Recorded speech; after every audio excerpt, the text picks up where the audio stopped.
भाजपा के वरिष्ठ नेता और पूर्व मंत्री सुंदरलाल का शुक्रवार रात को निधन हो गया। वे लंबे समय से बीमार चल रहे थे। अचानक तबीयत खराब होने पर उन्हें जयपुर के एसएमएस अस्पताल में भर्ती करवाया गया था, जहां रात 2:30 बजे उन्होंने अंतिम सांस ली।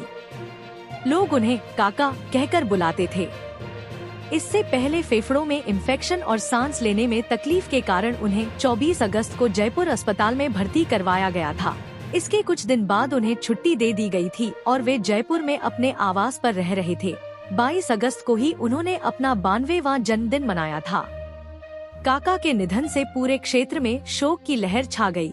पारिवारिक सूत्रों के अनुसार उनकी पार्थिव देह को सड़क मार्ग से उनके पैतृक गांव कलवा, तहसील बुहाना, जिला झुंझुनू ले जाया जाएगा, जहां दोपहर 2 बजे उनका अंतिम संस्कार होगा।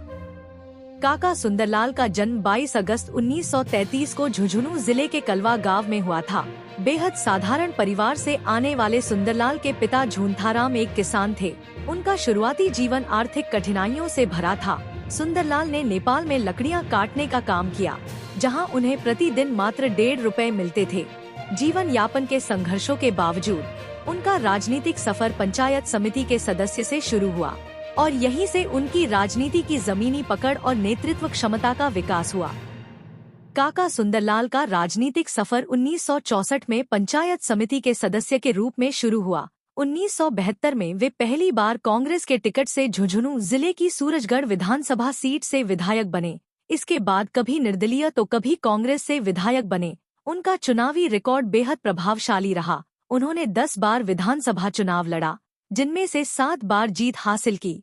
2003 में भाजपा से जुड़े और 2018 तक विधायक बने रहे। काका का राजनीतिक सफर बेबाक और ठेठ देसी अंदाज के कारण खासा लोकप्रिय रहा, जिससे वे काका के नाम से जाने गए। काका सुंदरलाल साक्षर थे, परंतु उनकी राजनीतिक क्षमता और जनता के बीच पकड़ ने उन्हें राजनीति के शिखर पर पहुंचाया। खास बात यह थी कि उन्होंने 3 बार आरएएस और आईएएस अधिकारियों को विधानसभा चुनाव में हराया।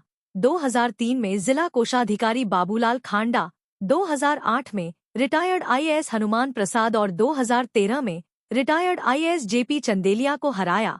यह उनके राजनीतिक कौशल और जन समर्थन का एक बेमिसाल उदाहरण है। काका सुंदरलाल का व्यक्तित्व बेहद सादगीपूर्ण था। वे आम जनता की समस्याओं को सुनने और हल करने के लिए हमेशा तत्पर रहते थे। उनके संघर्षपूर्ण जीवन की कहानियों ने उन्हें जनता के दिलों में जगह दी। एक बार उन्होंने भजन गाकर 300 रुपए कमाए, जो उस समय की मजदूरी से कई गुना ज्यादा थे। इसके बाद वे हमेशा अपने गांव लौटकर जनता की सेवा में जुट गए। भैरों सिंह शेखावत के साथ उनके गहरे संबंध थे।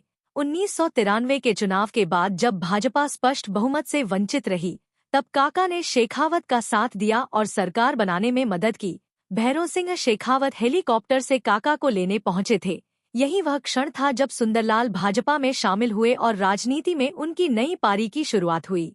शेखावत के कहने पर उन्हें 1998 में ऊर्जा और मोटर गैराज विभाग में राज्य मंत्री का पद दिया गया। पूर्व मुख्यमंत्री वसुंधरा राजे से काका के परिवार जैसे संबंध थे। वसुंधरा राजे काका सुंदरलाल से उनकी कुशलक्षेम पूछती रहती थी। पूर्व मुख्यमंत्री वसुंधरा राजे जब भी झुंझुनू जिले में आती तो काका सुंदरलाल से मिले बिना नहीं जाती थी।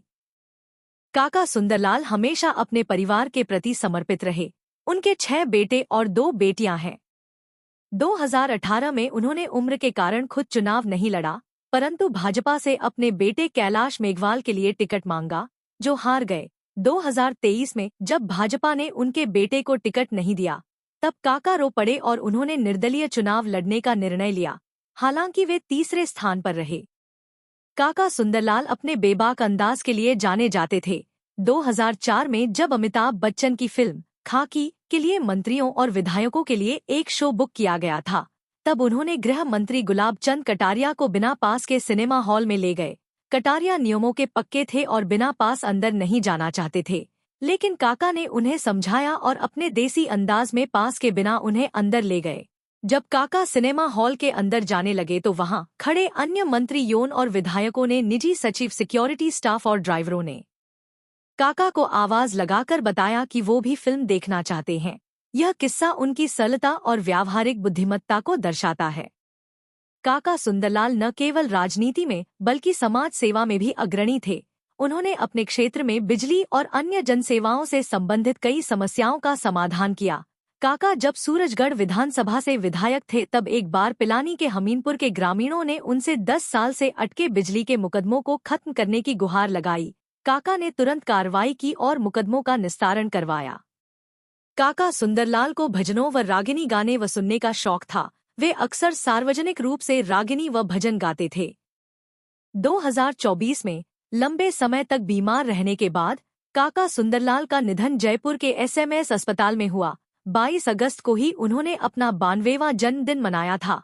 उनके निधन से शेखावाटी की राजनीति में एक युग का अंत हो गया, लेकिन उनके जीवन के संघर्ष और उनकी बेबाकी हमेशा लोगों के दिलों में जिंदा रहेगी।